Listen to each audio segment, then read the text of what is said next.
வினோத் அவர்களை ஆசிரியராக இப்போது தேவ செய்திகளுக்காக செல்வோம். அன்பான வினோத் அவர்கள். கடைசி காலம் எல்லா இடங்களிலும் பார்த்தீங்கன்னா நிறைய சபைகள்ல எங்கடா எழுப்புதல் நடக்குது, எங்கடா பயங்கரமான கூட்டம் இருக்கு, எங்க டான்ஸ் ஆடுவாங்க, எங்க தீர்க்க தரிசனம் சொல்லுவாங்க, எல்லா ஜனமும் அங்கதான் ஓடுவாங்க. எந்த சபையில ஒரு ஐக்கியம் அல்ல அன்பா பழகுறாங்க அப்படின்னு சொல்லி ஒரு கூட்டம், எந்த இடத்துல ஒரு கீழ்ப்படிதல் பயபக்தி இருக்கு என்று சொல்லி அந்த சபைகளுக்கு ஓடுகிறது பார்க்கிறோம். சில இடங்கள்ல நல்ல நேர்த்தியாக பாடுவார்கள், இசைப்பார்கள், நல்ல ஒழுங்கு தினமாக ஆராதனை செய்வார்கள். அதை பார்த்த உடனே படிச்சவர்கள் அங்க போவாங்க. ஆனா இந்த உலகத்துல இருக்கக்கூடிய எல்லா ஜனங்களுக்கும் ஒரு தேடுதல் இருக்கு. என்ன என்றால் ரட்சிக்கப்பட வேண்டும், நாம் மீட்புக்காக நாம் காத்திருக்கிறோம். இந்த உலகத்திலே ஆண்டவர் அழைத்த அழைப்பு ஒரு மிகப்பெரிய அழைப்பு, எல்லா ஜனத்திற்கும் கொடுக்கப்பட்டிருக்கிறது. யூதர்களுக்கு மாத்திரமல்ல, கிரேக்கருக்கு மாத்திரமல்ல, உலகத்திலுள்ள சகல தேசத்திலும் சகல ஜாதிகளுக்கும் சகல ஜனத்திற்குமாக ஆண்டவர் என்ன பண்ணியிருக்கிறார்னா ஒரு இன்விடேஷன் வச்சிருக்கிறாரு. அவருடைய அழைப்பு எல்லாருக்கும் இருக்கிறது. அப்படி போல நமக்கு கொடுக்கப்பட்டுள்ள இந்த அழைப்பிலே நாம என்ன அளவுக்கு பெற்றுக்கொண்டு இருக்கிறோம், எந்த அளவுக்கு நாம் கற்றுக்கொண்டு இருக்கிறோம், எந்த அளவுக்கு நாம் தெரிந்து உணர்ந்து புரிந்து நாம் வாழ்ந்து கொண்டு இருக்கிறோம், நாம் அதற்கு பக்குவப்பட்டு இருக்கிறோம் என்கிற ஒரு பார்வையை இந்த நாட்களிலே உங்களை கேட்டுக்கொள்கிறேன். வேதத்திலே சொல்லி இருக்கிற இந்த ஒரு காரியம், வேதத்திலே சொல்லி இருக்கிற இந்த மறைமுறையான இந்த வார்த்தைகள் இதுவரைக்கும் நீங்க படிச்சிருக்கலாம், இல்ல பார்க்காம இருந்திருக்கலாம். எனக்கு இதை சொல்வதற்கு மிகப்பெரிய ஒரு தாற்பயம் உண்டு, ஒரு ஆசை உண்டு. இதை குறித்து நான் பேசும்போது நீங்கள் கவனிக்க வேண்டும். சில காரியங்களை நீங்கள் புரியும் போது உங்களுக்கு இன்னொருத்தருக்கு சொல்லணும் அப்படிங்கிற ஒரு உங்களுக்குள்ள ஒரு உற்சாகம், உங்களுக்குள்ள ஒரு எழுப்புதல் நடக்க வேண்டும் என்று நான் வாசிக்கிறேன். வெளிப்பாடுகளுடைய புத்தகத்திலே 12வது அத்தியாயம் 12வது வசனத்திலே நீங்கள் வாசிக்கப்படுகிறது. கடைசி காலத்தினுடைய யுகத்திலே வாழ்ந்து கொண்டிருக்கிற நமக்கு, இந்த உலகத்தினுடைய முடிவு காலத்திலே வாழ்ந்து கொண்டிருக்கிற நமக்கு சாத்தானுடைய கிரியையை பற்றி நாம் அறிய வேண்டியது மிக அவசியமாக ஒன்று என்பதை நாம் பார்க்கிறோம். யோவான் எழுதின தீர்க்கதரிசன புத்தகம் 12வது அத்தியாயம் 12வது வசனத்தை வாசிங்க. ஆகையால் என்ன சொல்லியிருக்கு? பரலோகம் என்று ஒன்று சொல்லியிருக்கா? பரலோகங்களே, அவன் எத்தனை உலகங்கள் இருக்கிறது, எங்கெங்கே இருக்கிறது, பரலோகம் என்று ஒன்றா சொல்லப்பட்டிருக்கு. பரலோகங்களே என்று சொல்லப்பட்டிருக்கிறது. அவைகளில் வாசமாய் இருக்கிறவர்களே கனி கூறுங்கள். பூமியிலும் சமுத்திரத்திலும் குடியிருக்கிறவர்களுக்கு ஐயோ. யாருக்கு ஐயோ? இந்த பூமியில குடியிருக்கிறவர்களுக்கு ஐயோ. எங்க பாருங்க, உலகத்துல இனிமே காட்டில் குஞ்சது, கதறுதல், கண்ணீர் எல்லா மக்கள் மத்தியிலும் ஓ என்று அறுவை குடிக்கின்ற வேதனையிலே தவிக்கின்ற ஒரு காலகட்டத்திலே நாம் வாழ்ந்து கொண்டிருக்கிறோம். பூமியிலே இப்படிதான் இருக்கும். தீர்க்க தரிசனம் அதைத்தான் சொல்லுகிறது. ஆண்டவர் வரும்பட்டு இந்த பூமியிலே எப்படி இருக்கும் என்றால் பயங்கரங்கள் நடக்கும், ஒரு பொல்லாத காரியங்கள் நடக்கும், ஒரு பெரிய சம்பவங்கள் நடக்கும். அதை குறித்து கலங்குவார்கள், தவிப்பார்கள். பூமியிலும் சமுத்திரத்திலும் குடியிருக்கிறவர்களே ஐயோ. பிசாசான் தனக்கு கொஞ்ச காலம் முன்னே அறிந்து மிகுந்த கோபம் கொண்டு உங்களிடத்திலே இறங்கினால் உங்களுக்கு ஆபத்து வரும் என்று சொல்ல கேட்டேன். கொலை செய்வதற்கு எப்படியாக பணியம் போடுறாங்க. ஒரு ஐயாவை வெட்டி கொண்டுட்டாங்க. 3-4 மாசமா பிளான் போட்டாங்களாம், ஒரு வருஷமா பிளான் போட்டாங்களாம். இப்படியாக சாத்தான் பணியம் போட்டு உட்கார்ந்து இருக்கிறான். யாரை தூக்கலாம், யாரை கொல்லலாம், கீழ்ப்படியவில்லை என்றால் கொலை செய்ய வேண்டும். ரவுடிசம். யாரு? சாத்தானுடைய ரவுடிசம். இந்த உலகத்துல அவருடைய ரவுடிசத்தை பற்றி நீங்க தெரிந்து கொள்ள வேண்டும். என்னதான் செய்வான் என்கிற ஒரு காரியம். ஆண்டவர் வருகை மட்டும் பூமி நாசங்களாகும், பூமியிலே பயங்கர சம்பவங்கள் நடக்கும் என்று தானியேல் புத்தகத்திலே அன்றே கூறப்பட்டிருக்கிறது நாம் பார்க்க முடிகிறது. யோவானும் அதைத்தான் கூறுகிறார் என்பதை நாம் பார்க்கிறோம். இந்த கொஞ்ச காலங்களிலே இருக்கக்கூடிய இங்க மட்டும் இல்ல, மேலையும் அவன் என்ன பண்றான்னா அசைக்கிறான். பரலோகங்களே என்று சொல்லப்படுகிற பரலோகத்திற்கு கொடுக்கின்ற அந்த செய்தி பூமியில நடக்கக்கூடிய சம்பவங்களை குறித்து முதலாவதாக பரலோகத்திற்கு அறிவிக்கிறதை நாம் பார்க்கிறோம். பரலோகத்தில் உள்ள தேவ தூதர்களுக்கு அந்த அறிவு கிடைக்கிறது என்று பார்க்கிறோம். பரலோகத்திலே வாசம் பண்ணுகிற சேராபீன்கள், கேருபீன்கள் எல்லாம் உலகத்துடைய எல்லாருக்கும் இந்த வார்த்தைகள் சொல்லப்படுகிறது. ரட்சிப்பு உங்களுக்கு மட்டுமா எல்லாருக்குங்களா? எல்லாருக்குமா? எப்படின்றத நீங்க அடையாளப்படுத்த முடியும்? எந்த வசனத்தை கொண்டு நீங்க சொல்ல முடியும்? 1 யோவானுடைய புத்தகம் 2வது அத்தியாயம்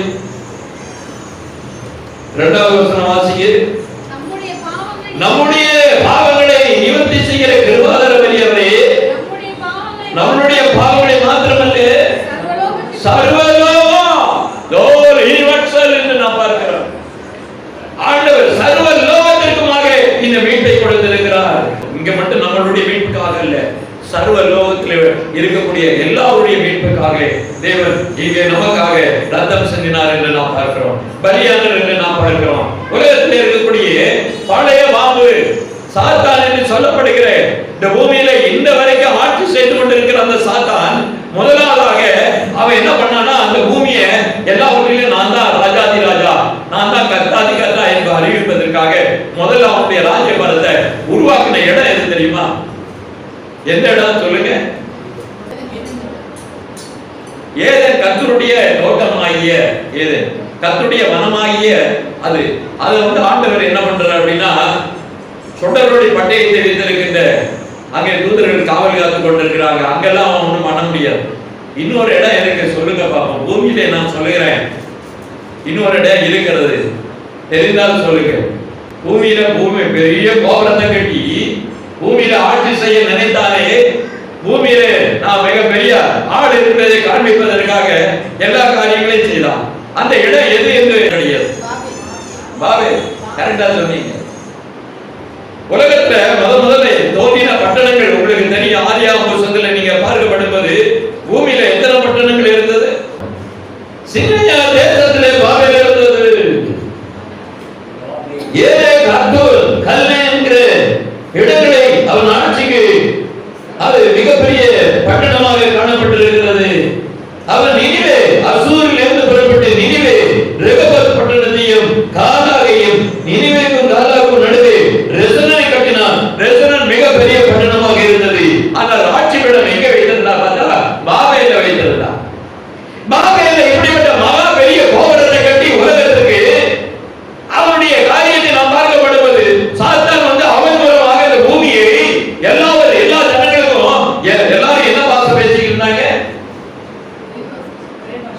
ஒரே பாசம், ஒரு பாசம் இருக்கா? ஐயா என்ன பாசங்க ஐயா? தெரியாது. ஐயா என்ன பாசங்க ஐயா? தெரியாது. அப்படி ஒரு பாசம் இருக்கு. உலகத்துல ஒரே பாசங்கள் இருந்ததுன்னு நாம் பார்க்கிறோம். ஆபிரகாம், ஈசாக்கு, யாக்கோபின் தெய்வம் பேசின வார்த்தை என்ன என்பது நமக்கு தெரியவில்லை, புரியவில்லை. ஆதாமுடையவர் என்ன வார்த்தை பேசினார் என்பது நமக்கு புரிகிறதா? எபிரேய பாசனை எங்கே இருக்குது? எபிரேய என்கிற வார்த்தை எங்கே இருந்து வந்தது? எபிரேய பாசை என்பது எங்கே இருந்து வந்தது? இல்லையே, ஆதாரமே கிடையாது. எபிரேய என்கிற வார்த்தை, எபிரேய பாசை என்கிற ஒரு வார்த்தை எப்படி வந்தது? ஆபிரகாமுடைய வம்சாவளியில் இருக்கக்கூடிய ஒரு கூட்டம் என்ன ஆச்சு அப்படின்னா, ஐபிராத் நதியை தாண்டி இங்க வரும்போது அந்த ஊர்ல சுத்தி இருக்கக்கூடிய ஜனங்கள் எல்லாம் ஐபிராத்தை தாண்டி வந்தபடினாலே, அதுல குடியிருக்கிறபடினாலே ஐரேயர்கள் என்று சொல்லி அவர்கள் எல்லாம் எபிரேயர்கள் ஆகிவிட்டார்கள். ஒரு சலத்தினுடைய ஒரு கூடாரம் போட்டு உட்கார்ந்திருந்தபடினாலே ஒரு நதியை கடந்து வந்த போது அந்த பெயர்கள் வைக்கப்பட்டது. வரலாறை நாம் முக்கியமாக தெரிந்து கொள்ள வேண்டும், படிக்க வேண்டும், புரிந்து கொள்ள வேண்டும். எபிரேயர் பட்டம் எப்படி வந்தது, எபிரேய பாஷை என்கிறது எப்படி வந்தது, அந்த இடத்துல அவர்கள் பேசின வார்த்தைகள் எபிரேய பாஷை என்று சொன்னார்கள். அப்ப மற்றவர்கள் என்ன பாஷை பேசியிருப்பாங்க? ஆபிரகாமுடைய வாழ்க்கையில் அவர்கள் பேசின அந்த வார்த்தையின் மூலமாக வந்து அந்த ஜனங்கள், அந்த ஜனக்கூட்டங்கள் ஐபிராத் நதியை கடந்து அங்கே கூடாரம் போட்டு அங்கிருந்து வந்தபடினாலே அவர்கள் எபிரேயர்கள் என்று அழைக்கப்பட்டார்களே. அவர்கள் பேசின பாஷைகளை நாம் பார்க்கப்படுவது முதல் பாஷை என்று நாம் சொல்ல முடியாது. இன்னொரு கேள்வி இங்கே இருக்குது. ஆதியாகம புத்தகத்திலே நீங்க பார்க்கப்படுவது, ஆபேலை காயின் கொலை செய்து விட்டார். கொலை செய்த பின்பு என்ன நடந்தது என்று பார்க்கப்படுவது, ஒரு பையன் பிறந்தான். அவருக்கு பேர் என்னங்க? ஆபிரகாமுக்கு எத்தனை பிள்ளைங்க? ஐயா, ஆபிரகாமுக்கு எத்தனை பிள்ளைங்க? யாரும் சொல்ல மாட்டீங்களா?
இப்படிப்பட்ட ஒரு காரியத்தை நாம் பார்க்கப்படுவது எங்கே இருந்து இந்த காரியத்தை நாம் புரிந்து கொள்கிறோம்? முதலாவதாக ஒரு வித்து என்று சொன்னாலே ஒரு கரு என்று நாம் பார்க்கிறோம். ஒரு மனிதனுக்குரிய ஒரு கருணை வித்து என்று நாம் பார்க்கிறோம். அதே போல ஆண்டவர் சொல்கிறார் என்ன அப்படின்னா, நீ பாவம் செய்தபடியினாலே பூமி ஒன்றிடம் சபிக்கப்பட்டிருக்கும் என்று சொன்னார்.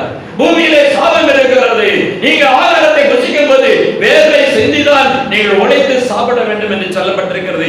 சாபத்தை நிமித்தமாக பூமியிலே முள்ளும் குறுக்கும் எல்லாம் முளைத்தது என்று ஆண்டவர் சொல்லுகிறார். அப்படிப்பட்ட பூமியிலே, ஒரு சபிக்கப்பட்ட பூமியிலே இந்த உலகத்தில் இருக்கக்கூடிய நாம் சேர்த்து பிறந்த போது அவர்கள் ஆண்டவரை சேர்த்து பிறந்த போது எரிஞ்சிட்டாங்க. சரி, கர்த்தருக்கு ஸ்தோத்திரம். ஆதியாகம புத்தகம் 4வது அத்தியாயத்திலே 26வது வசனத்தை வாசிங்கள். சேத்துக்கு ஒரு குமாரன் பிறந்தார். அவருக்கு ஏனோஸ் என்று பெயரிட்டார். அப்பொழுது மனுஷர் கர்த்தருடைய நாமத்தை அங்க எந்த நாமம் இருக்கிறது? எந்த நாமம் சொல்லப்பட்டிருக்கிறது? கர்த்தருடைய நாமன்றது ஒரு நாமங்க. ஏங்க, கர்த்தருடைய நாமன்றது பேரை சொல்லுங்க. கர்த்தருடைய நாமத்தை தொழுகிறார்கள். அந்த நாமம் என்ன? தெரியாது. ஆதியாகமே கஷ்டம். இனி வெளிப்பாடு வரைக்கும் போயிருது. தானியேலை தாண்டியது. ஒரு ஜம்ப் பண்ணி அங்கேயே போயிருது. அப்புறம் பார்த்தா நாங்க மீட்கப்பட்டவர்கள் சொல்றது. இதுதான் நீங்க உள்ள சூழ்நிலை. ஆதியாகமத்தில் உள்ள காரியத்தை நாம் பார்க்க வேண்டிய இருக்குது. முதலாவது தேவனுடைய நாமத்தை பொழுது கொண்டார்கள். அந்த நாமம் என்ன?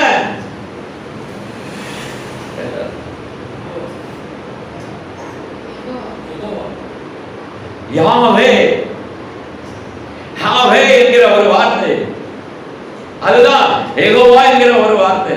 யெகோவா என்கிற வார்த்தை தான் யெஷுவா என்கிற வார்த்தை. யெஷுவா என்கிற வார்த்தை தான் இயேசு என்கிற ஒரு வார்த்தை. இயேசு என்கிற வார்த்தை தான் கிறிஸ்து என்கிற வார்த்தை. கிறிஸ்து என்கிறவர் தான் அந்த மேசியா, நமக்காக வந்த ரட்சகர். மூல வாசை எபிரேய வாசை. அவர் சொன்னார், எபிரேய வாசையிலே எழுதப்பட்ட பைபிளுடைய காரியத்திலே முதலாவது அங்கே அந்த புத்தகத்திலே என்ன எழுதி இருக்குது? முதல்ல அந்த எபிரேய பாஷையை வாங்கி பார்த்திருக்கீங்களா? மூல பாஷையை அந்த பைபிளை பார்த்திருக்கீங்களா? பார்க்கல. வேற எப்படி தெரியும்? ஏன் சேத்த ஆண்டவர் கொடுத்தாரு? ஏன் காயினை விடாம சேத்தை ஆண்டவர் பிறக்க வைத்தாரு? என்ன காரணத்துக்காக பிறக்க வைத்தார்? ஏன் ஆதாமுடைய சாயலாக வந்தா? ஆதாம் தேவனுடைய சாயலாக இருந்தா எதுக்கு அவன் பிறக்கணும்? தேவ சந்ததி பூமியில இருக்கக்கூடாது என்கிற திட்டத்தினாலே தான் சாத்தான் முதலாவதாக யாரை கொலை செய்தான்? ஆபேலை கொலை செய்தான். தேவனுடைய சந்ததி பூமியிலே உருவாக கூடாது என்கிற ஒரு திட்டத்தை வைத்து தான் அவர் என்ன பண்ணினா என்று பார்க்கப்படும் போது முதலாவதாக என்ன பண்ணா? அதாவது ஆபேலை கொலை செய்தான். இப்படியாக செய்து கடைசியில பார்த்தாக்க அவன் கொலை பாதகனாக மாறி அப்புறம் ஒரு குழந்தை பிறக்காதுன்னு நினைச்சா ஆண்டவர் சேத்தை கொடுத்தார். சேத்தின் மூலமாக அன்னைக்கு நோவா வந்தாரு. நோவா மூலமாக ஆபிரகாம் வந்தாரு. ஆபிரகாமுடைய வம்சாவளியிலே ஆண்டவராய் இயேசு கிறிஸ்து பூமியிலே வந்தார். அல்லேலூயா. 1 கொரிந்தியருடைய புத்தகம் 12:47 வசனத்தை வாசிங்க. முந்தின மனுஷன் பூமியிலிருந்து உண்டான மண்ணானவன். இரண்டாம் மனுஷன் வானத்திலிருந்து வந்த கர்த்தர். பூமியில மனுஷனாக பிறந்த இயேசு கிறிஸ்து ஒரு தாயினுடைய வயிற்றிலே அவர் பிறந்தார் என்று நாம் பார்க்கப்படுவது இவர் வானத்திலிருந்து வந்தார் என்று சொல்கிறது மெய்யா? வானத்திலிருந்து நான் இறங்கினேன் என்று சொல்கிறார் உண்மையா? எப்படி உண்மைன்றீங்க? எந்த ஆதாரம்? எந்த வசனம்? அதுதான் சொல்லப்பட்டிருக்கிறது. மரியாதை, நீ பயப்படாதே. நீ என்ன செய்வ? ஒரு குழந்தையை பெறுவா என்று சொல்லி நான் புருஷன் ஐயனே என்று சொன்னா அப்போது சொன்னாரு தேவனுடைய ஆவியான உன்னிலே நடந்துடுவார். நீ பிறக்கிற குழந்தை பரிசுத்தம் உள்ளது. அவர் இம்மானுவேல் என்று பெயர் சொல்லி அவர் தன்னுடைய ஜனங்களின் பாவங்களை நீக்கி ரட்சிக்கிறவர் என்று சொல்லப்பட்டிருக்கிறது. அல்லேலூயா. இயேசு கிறிஸ்துவானவர் பூமியிலே அவர் தேவ ஆவியினாலே பூமியிலே பிறந்தவர். பரத்திலிருந்து இறங்கி வந்த அந்த தேவ ஆவியினாலே பிறந்தவர். அவர் பூமியிலே மனுஷனுக்கு குமாரனாக இருந்தார்.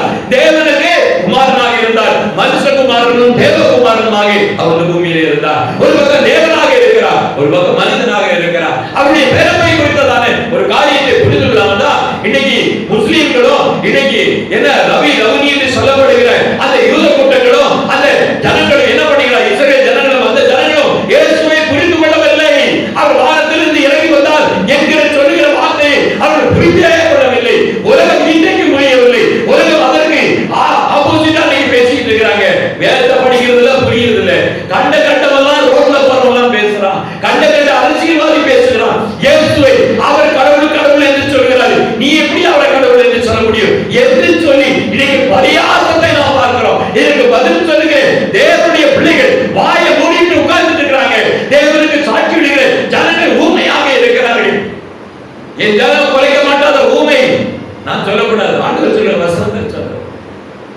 என்றாலும் குலைக்க மாட்டாத ஊமை நாய்கள் என்று சொல்கிறார். அவ்வளவு வருத்தத்திலே அந்த இஸ்ரவேல் ஜனங்களை கர்த்தர் கடிந்து கொள்கிறார். பேசுகிற ஜனம் பேச வேண்டும், தேவனுடைய சாட்சி கொடுக்கிற ஜனங்கள் கொடுக்க சாட்சி கொடுக்க வேண்டும், தவறக்கூடாது என்று கர்த்தர் சொல்கிறார். அவ்வளவு நேரம் உட்கார்ந்துட்டு இருக்கிறோம், அவ்வளவு நேரம் எல்லாத்தையும் பார்க்கிறோம். யார் யாரு எங்கெங்க எந்தெந்த செய்திகள் போட்டாலும் உடனே மறுப்பு கொடுக்க வேண்டும், எதிர்ப்பு தெரிவிக்க வேண்டும். நீ அவருக்கு என்னுடைய சகோதரரே பிரசங்கம் பண்ணி கொண்டே இருந்தாரு, ஒன்னு கேள்வி கேட்டான். அதாவது உள்டாவாத கேள்வி, தேவையில்லாத கேள்வி. அவன் சாத்தானுடைய ஆகிட்டு தெரிஞ்சது. அவர் நின்று பேசி இருப்பது அப்பா சாத்தான் ஐயோ அப்படின்னு சொல்லி கீழே விழுந்தான். அப்ப இன்னைக்கு நிறைய சாத்தானுடைய கொட்டையில் நிறைய கேள்வி கேட்கிறார். அப்பா சாத்தானே என்று சொன்னாலே கீழே விழுந்து அந்த சாத்தான்களை விரட்டுவதற்கு தேவ ஞானம் வேண்டும், தேவ அறிவு வேண்டும், தேவ ஆவி வேண்டும். தேவனுடைய வரத்திலிருந்து கொடுக்கப்படுகிற மிகப்பெரிய வரங்களும் வல்லமைகளும் நமக்குள்ளே இருக்க வேண்டும். இந்த காரியம் இல்லைன்னா இதெல்லாம் வேண்ட முடியாது. நாம இன்னும் யூகேஜிலே போய்கிட்டு இருக்க வேண்டியதான், 1ஆம் கிளாஸ் 2ஆம் கிளாஸ்ல போக வேண்டியதான். இப்படியே பயணித்துக் கொண்டு இருக்கிற எல்லா திருச்சபை மக்களும் இந்த நாட்களை சாத்தானையும் சாத்தானுடைய கூட்டத்தையும் ஜெயிக்க போறதில்லை, விரட்ட போறதில்லை. எல்லாம் இன்னைக்கு தோல்வி தான் இருக்கிறாங்க. இன்னைக்கு ஜெயிக்கிறவர்களாய் நீங்கள் புறப்பட வேண்டும் என்பதற்கு அந்த வசனத்தை நாம் பார்க்கிறோம். ஆண்டவர் சொல்கிறார், சாத்தானுடைய கூடாரத்தை பூமியிலே ஆளுகைக்கு உட்படுத்தும்படியாக, பூமியெல்லாம் ஆளுகை செய்யும்படியாக ஒரே ஒரு வார்த்தை, ஒரே ஒரு நகரம், ஒரே ஒரு கூட்டமாக அந்த நாட்களே அங்கே இருந்தார்கள் என்பதை பார்க்கிறோம். உலகத்திலே எல்லா ஆராய்ச்சியாளர்கள் சொல்கிறார்கள், முதல்ல நாகரிகம் சொன்னது மெசபடோமியா என்று சொல்கிறார்கள். அவன் ஜனக்கூட்டங்கள் மொத்தமாக வாழ்ந்த இடம் என்ன அப்படின்னு கேட்டீங்கன்னா, எந்த இடம்? மத்திய கிழக்கு பகுதியில தான் முதல்ல ஜனக்கூட்டங்கள் இருந்திருக்கிறார்கள். மற்ற எல்லா கண்டங்களும் ஒண்ணே இல்லை. பின்காலங்களிலே கண்டங்கள் தீவுகள் பிரிக்கப்பட்டது என்பதை பார்க்கிறோம். என்னைக்கு பாபேல் உடைக்கப்பட்டு சந்திரடிக்கப்பட்டதோ அன்றைக்கே சாத்தானுடைய எண்ணம் அழிக்கப்பட்டாச்சு. ஒரே பாஷையில் இருந்தாங்க. ஏன் ஆண்டவர் அநேக பாஷைகளை மாத்தினாரு? ஏன் தாறுமாறாக்கினாரு?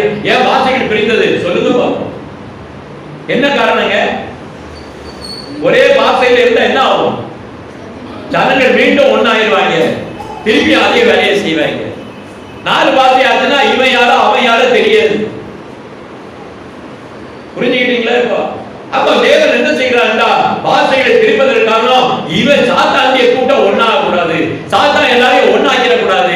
அதற்காக தான் ஆண்டவர் அந்த வேலையை பார்த்தார். ஆண்டவராய தேவன் மிகுந்த ஞானமுள்ளவராய் இருக்கிறார்.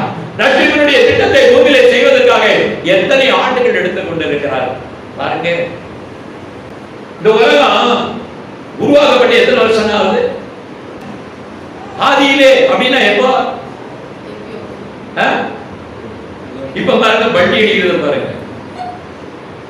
முதல்ல 6 நாளைக்குள்ள ஆண்டவர் படைச்சாருன்னு சொல்லி சொல்லிட்டாங்க. இப்போ ஆதியாகமம் 1ஆம் அத்தியாய வசனத்தை வாசிக்கப்பட்டிருப்பது ஆதியிலேயா?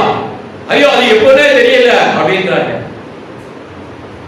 இப்படிதான் இன்னைக்கு கிறிஸ்துவ அம்புட்டு பேர் இந்த புத்தடிக்கிறாங்க. முதல்ல அங்க படிப்பாங்க, இங்க படிப்பாங்க, அப்புறமா பார்த்தா ஆதியாகமம் 1 பார்க்கப்படுது ஐயோ தெரியல அப்படின்னா. அதுதான் சாத்தானுக்கு ரொம்ப சந்தோஷம். அவருடைய கூட்டத்தில் எழுப்பிட்டு ஒரு 15 மில்லியன் ஆண்டுகளுக்கு முன்பு 2 கோடி ஆண்டுகளுக்கு முன்பு அப்படின்னா. இதெல்லாம் கேட்டுக்கிட்டு பதிலே சொல்லாம இருக்கிறீங்க. விஞ்ஞானத்தில மூலமாக, பிள்ளைகளுடைய படிப்பின் மூலமாக, உலக கல்வியின் மூலமாக சாத்தான் எவ்வளவு பெரிய வஞ்சனையை வைத்திருக்கிறான், எவ்வளவு பெரிய பொய்யை வைத்திருக்கிறான். அதை கற்றுக்கொண்டு இன்னைக்கு வேதத்திலே பார்க்கப்படுவது எல்லா ஊழியக்காரர்களும் என்ன பண்ணா, ஆதியாகமம் 1:1 ஐயா ஆதியிலே என்று சொல்லி இருக்குது. அது எந்த வருஷனே தெரியல, எத்தனையோ லட்சக்கணக்கான ஆண்டு இருக்கும். அவரும் பொய் சொல்றான், அவரும் வஞ்சிக்கப்பட்டு விழுந்து போய் கிடக்கிறான். இப்படியாக தேவ ஞானம் இல்லாமல் இந்த நாட்களிலே பிரசன்னமாய் ஜொலிக்க வேண்டிய நீங்கள் நானும் பிரகசோதியா, அதாவது ஒண்ணுமில்லாம டமி பீஸா இருந்த என்ன பிரயோஜனம்? 6 நாட்களை படித்து விட்டு 7ஆம் நாள் தேவனுடைய நாள். 6 நாள் தான் மனுஷனுக்குங்க. ஒரு நாள் ஆண்டுடைய நாளை நீ வந்து அவரா பயன்படுத்தவோ வேற வேலையை செஞ்சனா மிகப்பெரிய குற்றம். ஒரு நாள் அவருடைய நாள், அந்த நாள்ல உன் வேலையெல்லாம் மறந்துடணும், எல்லாத்தையும் விட்டுறணும். அதுதான் அங்கே சொல்லப்பட்டிருக்கிறது. அது கர்த்தர் 6 நாளைக்குள்ளே வானத்தையும் பூமியையும் சமுத்திரத்தையும் அவைகளுள்ள எல்லாவற்றையும் உண்டாக்கி. பாத்தீங்களா எத்தனை நாளைக்குள்ள படைச்சாரு? வானத்தை பூமியும். இதை நீங்க சொல்றதுக்கு உங்களுக்கு தம் இருக்குதா, திராணி இருக்குதா, தில் இருக்குதா, தைரியம் இருக்குதா, பலம் இருக்கா அப்படின்னு சொல்லி என்னைய மாதிரி 4 பேர் கேட்டா நீங்க என்ன சொல்லுவீங்க? இருக்குன்னு சொல்லணும். ஆண்டவர் பூமியில இருந்து மனுஷனை எப்படி படைச்சாருங்க? மண்ணு எப்படிங்க பேசும்? மண்ணுக்கு எப்படிங்க சுவாசம் வரும்? சுவாசத்தை ஒண்ணா மண்ணுக்கு சுவாசத்தை ஊதுன உடனே அப்படி ஆயிருமா?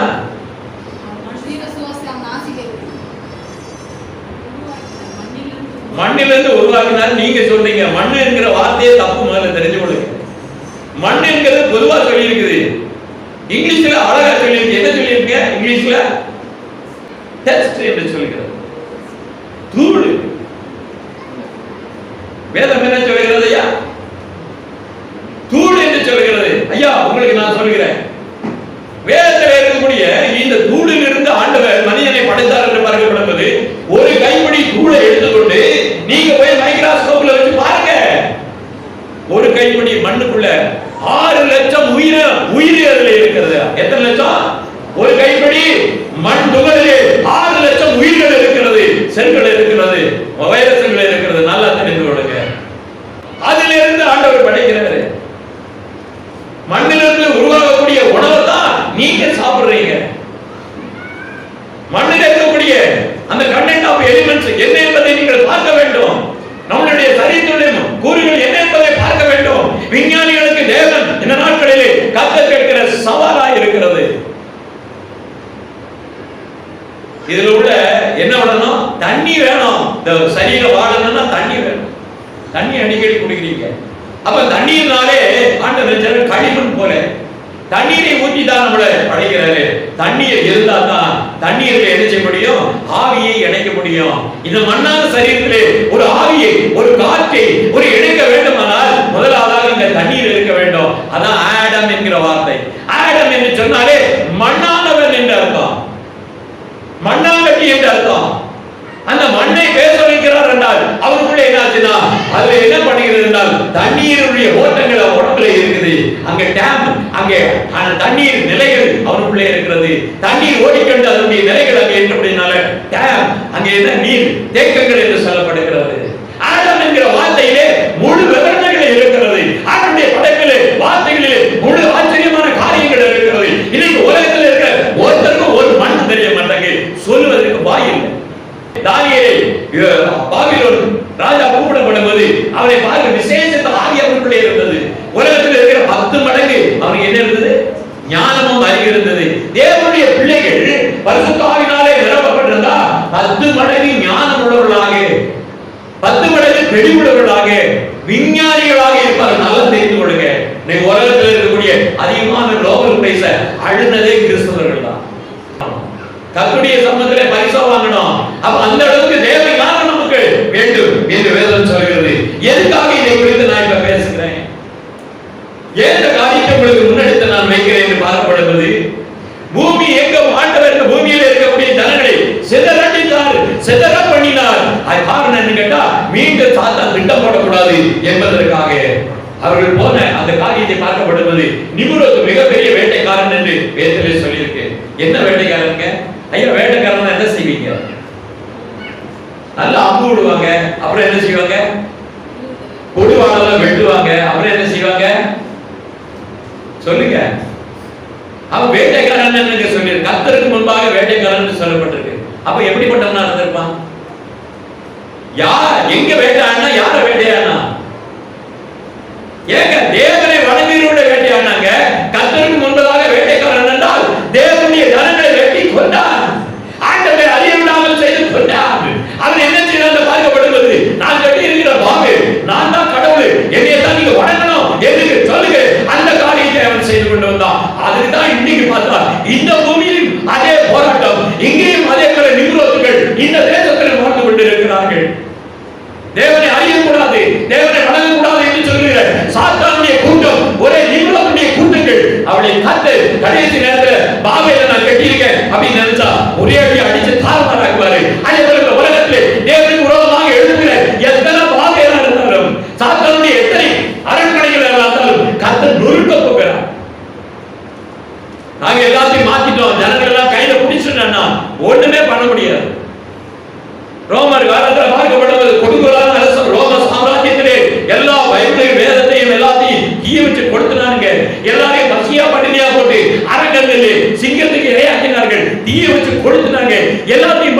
தேவனுடைய ஜனங்களை அழிக்க முடிஞ்சதா? தேவனுடைய வார்த்தையை அழிக்க முடிஞ்சதா? தேவனுடைய வேதாமத்தை அழிக்க முடிஞ்சதா? இன்னைக்கு பாத்தீங்கன்னா உலகத்துல நிறைய 450 கோடிக்கு மேல இருக்கிற 480 கோடி வரைக்கும் யார் இருக்கிறா? இயேசுவை அறிந்த ஜனங்கள் இருக்கிறாங்க. ஒண்ணும் பண்ணவே முடியாது. இங்க ஆவிக்குரிய ஒரு பெரிய போராட்டம் உங்களுக்குள்ள, சபைகளுக்குள்ள. இதுதான் முக்கியமான பாயிண்ட் நான் கொண்டு வரப்போறேன். நல்லா கேளுங்க. ஏதேனில் இருக்கக்கூடிய இந்த 2 அம்மா அப்பாவும் தேவனுடைய வார்த்தைக்கு கீழ்ப்படியாதனால அங்க இருந்து தூக்கி அங்க வெளியில போட்டாங்க.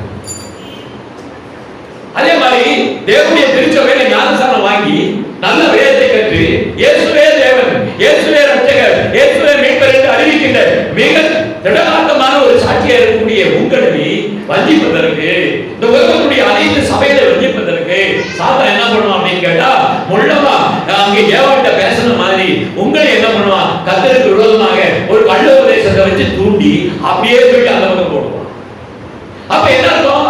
தேவனுடைய ராஜ்யத்துக்கு செல்லுகிற நீங்கள், பரமகாலத்துக்கு செல்லுகிற நீங்கள் உங்களை போக விடாதபடி அவன் என்ன செய்வானா, சதியை வைப்பான். அதுதான் இன்னைக்கு எல்லா சபையிலையும் என்ன அப்படின்னா உபதேசத்துடைய குழப்பம். ஒரு எல்லா சபையிலும் குழம்பிக் கொண்டிருக்கிறது. அப்ப என்ன அர்த்தம்? பாபேலை கட்டி பாபேலுடைய கிரியைகளை செய்து வருகிற சாத்தான். யோவான் எழுதின தீர்க்கதரிசன புத்தகம், வெளிப்பாடுடைய புத்தகம் 17ஆம் அத்தியாயம் 1:5 வாசியுங்கள்.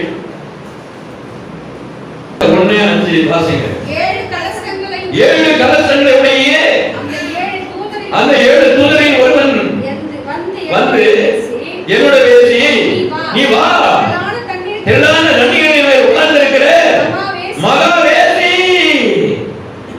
உலகத்தில் மகாவேசி என்று கர்த்தர் சொல்கிறார். தீர்க்கதரிசனத்தை உரைக்கிறார். மகாவேசி கள்ள உபதேசம் எங்க இருந்து வருகிறதுனால் மகாவேசியின் இடத்திலே வருகிறது. வேசியினுடைய பிள்ளைகள் வேசிகள் தான். அந்த பிள்ளைகளை சாத்தான் உருவாக்கி தீர்க்கதரிசியாக அனுப்பி இன்னைக்கு உலகம் முழுவதும் சபையை கெடுத்து நாசம் பண்ணி அவன் என்ன பண்ணிக்கிறான்டா, நாய் அந்த அவன் கட்டி வைத்திருக்கக்கூடிய ஆண்டவர் 10 கற்பனையை சொல்லி இருக்கிறாரு.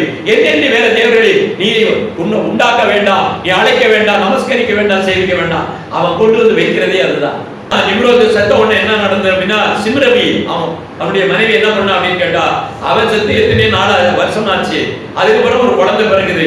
அவளே என்ன பண்ணிருக்கா, விபச்சாரத்துல பெற்ற அந்த குழந்தை, அந்த குழந்தைக்கு பேரு தமூஸ். அவன் என்ன சொல்லுகிறா என்று பார்க்கப்படுவது, என் கணவன் தான், என் கணவன் மீண்டுமாக பிறந்தாரு. சூரிய ஒளிக்கதிர்கள் என்ன உடம்புக்குள்ள வந்தது, இது சூரிய கடவுளுடைய குழந்தை என்று தமூசை வைத்தார்.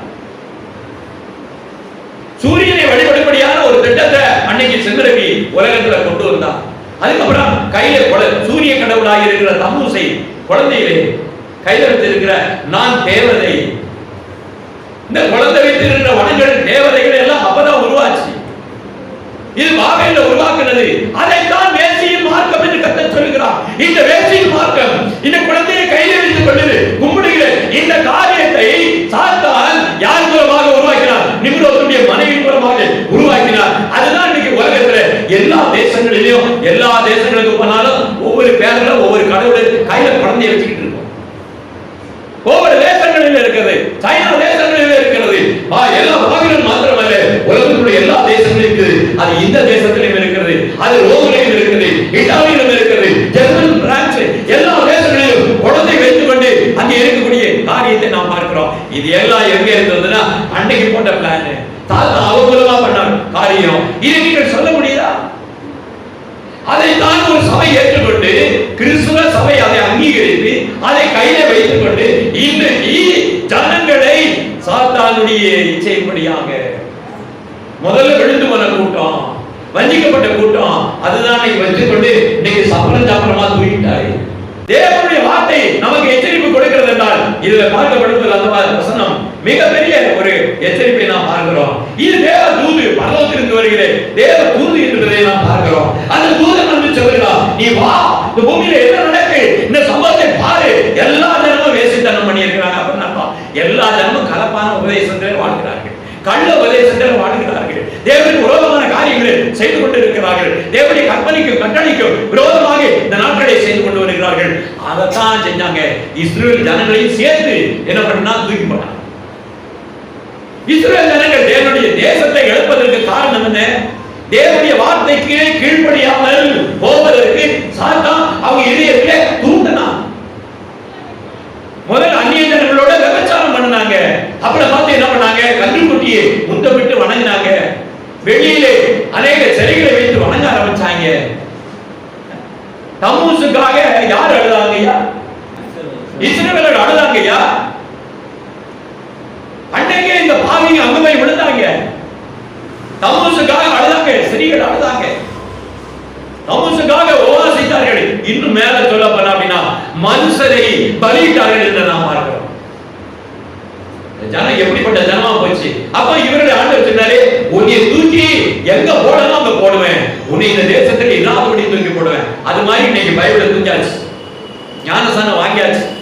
நான் ஆண்டவருடைய ராஜ்யத்துக்கு ஆயத்தமாகிறேன் சொல்ற நீங்கள் இந்த வேத வசனத்தில் கொடுக்கப்பட்ட வார்த்தைகளுக்கு, திட்டத்திற்கும் தீர்மானத்திற்கும் செவி சாய்த்து இன்னைக்கு வருகிற நீங்கள் தெரிந்து கொள்ளப்பட்டவர்களை வஞ்சிக்கும்படியாக ஆண்டவர் பார்வையிலே நல்லவனா தெரிகிற யோபுவை கண்வைத்தது போல உங்களை கண்வைத்து சாத்தா என்ன பண்ணுவான்? உங்க இதயத்திலே சிந்தனையில வேறொரு உபதேசத்தை, வேறொரு சிந்தனையை கொடுத்து உங்களை கெடுத்து போடுவான்.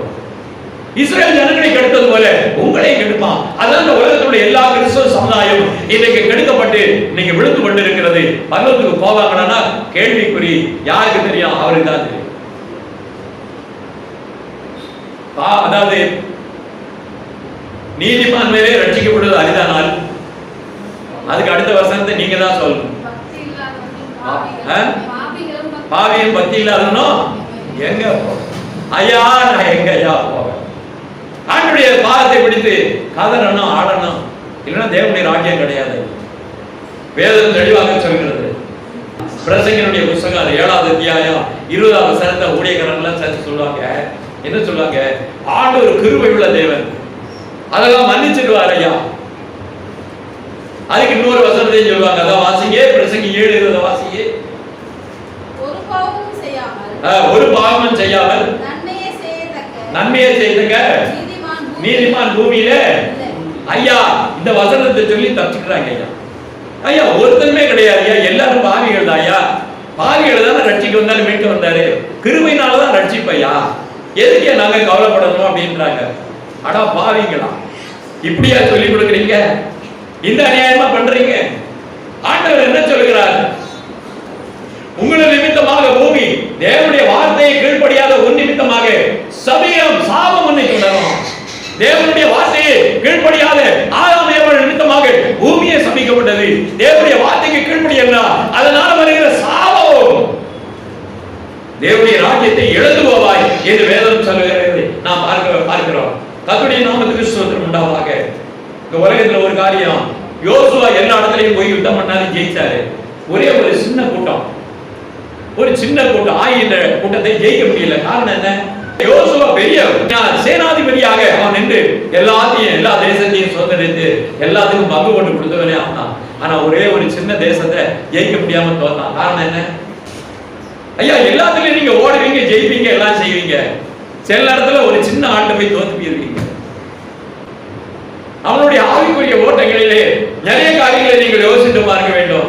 எடுத்துக்கொள்கிற யோசுவாவுடைய புத்தகத்திலே 7வது அத்தியாயம் 20, 21, 22 வாசிங்க. பாருங்க, யாரு?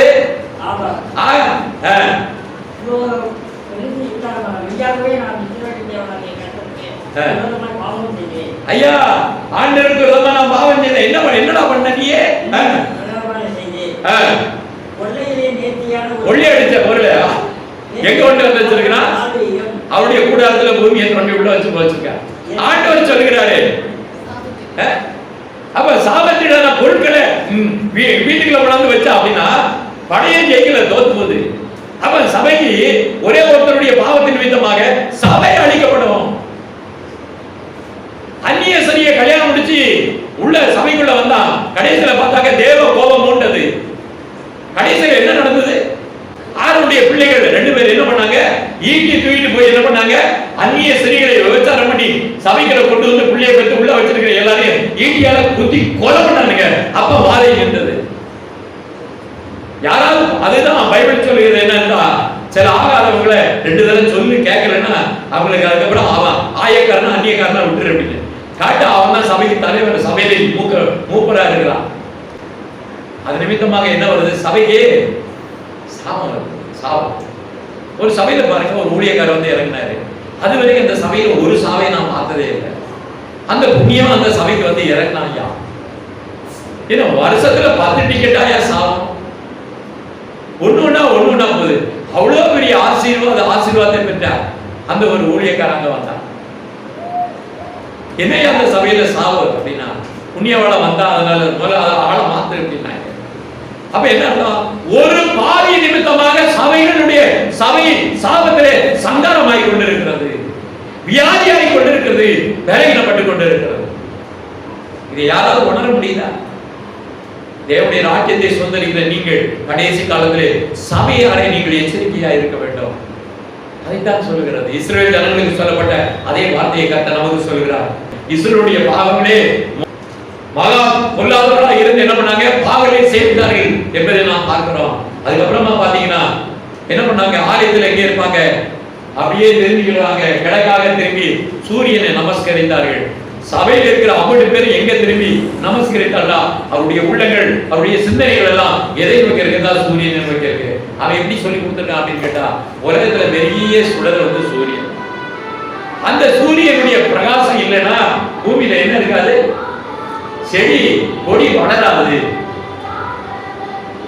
சூரியன் இல்லை அப்படின்னா வெளிச்சம் இருக்காது. சூரியன் இல்லை அப்படின்னா பூமியினுடைய பரிணாமம் இல்லை. இவ்வளவு பெரிய மகத்துவமாக இருக்கக்கூடிய இந்த சூரியனை நாம் வணங்கக்கூடாதா அப்படின்னு சொல்லி உபதேசம். ஜனங்கள் எல்லாம் திரும்பி அங்கே விட்டுட்டாங்க, பாவிங்க அந்த மாதிரி பண்ணிட்டாங்க. 1 Corinthians 10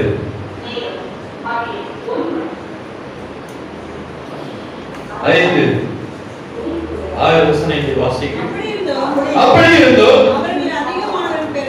அவர்கள் என்னதுங்க? அதிகமான பேர்கள் தேவனிடத்திலே. நீங்க நினைக்கிறீங்க ஒரு சபை இருக்குன்னா எல்லாருமே நல்லா இருக்காங்கன்னு நினைக்காதீங்க. அதிகமான பேர் இஸ்ரவேல் சபையிலே, இஸ்ரவேல் கூட்டத்திலே தேவனுக்கு பிரியமாக இல்லை. இஸ்ரவேல் ஜனங்கள் புறப்பட்டு வரும்போது 6 லட்சம் யுத்த புருஷர்களா இருந்தாங்க. கிட்டத்தட்ட 20 லட்சம் பேருக்கு மேல. ஆடு மாடுகள் சேர்த்தா ஒரு பூமியே தாங்காது, அவ்வளவு பெரிய கூட்டம் வந்தது.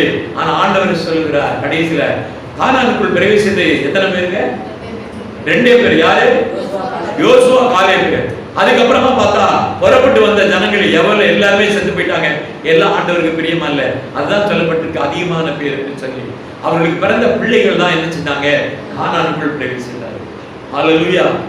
இன்றைக்கும் சொல்கிறார், ஆண்டவருடைய மகத்துவத்தை கண்டார்கள், ஆண்டவரை அறிந்தார்கள், தேவனுடைய வார்த்தையை கேட்டார்கள், சத்தத்தை கேட்டார்கள், கட்டளையை பெற்றுக் கொண்டார்கள். கடைசியில பார்த்தாக்க எல்லா அநியாயம் அக்கிரமம் பண்ணி கர்த்தருக்கு பிரியமா இல்லாமல் ஒளிந்து பரவாயில்லை என்று நாம் பார்க்கிறோம். அதுபோல தேவன் 40 வருஷமாக ஆலோசித்து பார்த்தார். இஸ்ரவேல் சபையை 40 வருஷம் ஆலோசித்து பார்க்கப்படும் போது 2 பேர் தான் ரட்சிக்கப்பட்டாங்க. அதே மாதிரி நோவா காலத்துல பார்த்தா 8 பேர் ரட்சிக்கப்பட்டாங்க. அதுபோல எத்தனை ஜனங்கள் ரட்சிக்கப்படுவாண்டா தேவனுடைய வருகையிலே பார்க்கப்படும் போது ஆண்டவர் சொல்கிறார், தேவனுக்கு முன்னதாக பாத்திரமாக நிற்கத்தவர்கள் யாரு என்கிற ஒரு கேள்வி இருக்கிறது. ஆனா மதியினாலே பிரியமானவர்களே, வேதம் சொல்லுகிற இந்த ஒரு வசனத்தை பார்க்கப்படும் போது இதே வசனத்துல கீழே நீங்க வாசித்தீங்கல்ல, 10ல முதல்ல வாசிங்க, அதுக்கு கீழே உள்ள வசனத்தை வாசிங்க. அவர்கள் இச்சித்தது போல நாமும் பொல்லாதவைகளை இச்சியாதபடி இவைகள் நமக்கு திருஷ்டாந்தரமாக வைக்கப்பட்டிருக்கிறது. அதுக்கப்புறம் இன்னொரு வசனத்தை நீங்க வாசிங்க, 11 வாசிங்க. இவைகளெல்லாம் திருஷ்டாந்தரமாக அவளுக்கு சம்பவித்தது உலகத்தின் முடிவுகளில் அவருக்கு எச்சரிப்பு உண்டாகும்படி எழுதப்பட்டிருக்கிறது. இப்படி இருக்க தன்னை நிற்கிறவன் என்று எண்ணுகிறவன் விழாதபடி எச்சரிக்கையாக இருக்க கடவன். இதுல இருந்து என்ன தெரியுது அப்படின்னா, முதல்ல அந்த ஜனங்கள் 10 கற்பனையை பெற்றுக் கொண்டாங்க, கர்த்தரோட பேசினாங்க, ஜெபித்தாங்க, ஆராதனை பண்ணாங்க, பஸ்கா ஆசரித்தாங்க, பலியிட்டார்கள், எல்லாத்தையும் செய்தாங்க. சரி, கரெக்டா என்னாச்சு? கடைசியில 2 பேரை தவிர எல்லாம் போயிட்டாங்க அப்படின்னு. அதுவரை திருஷ்டாந்தரமா உங்களுக்கு சொல்லியிருக்கு, நான் நிக்கிறேன், நாங்க ரட்சிக்கப்பட்டுருவோம், நாங்க எல்லாம் கரெக்டா இருக்கிறோம், நாங்க ஓய்வு நாளை கரெக்டா கடைபிடிக்கிறோம், நாங்க தசமா கொடுக்கிறோம், காணிக்கை கொடுக்கிறோம், நாங்க எல்லாத்தையும் பண்ணி கொண்டு இருக்கிறோம் அப்படின்னு சொல்லுவாங்க.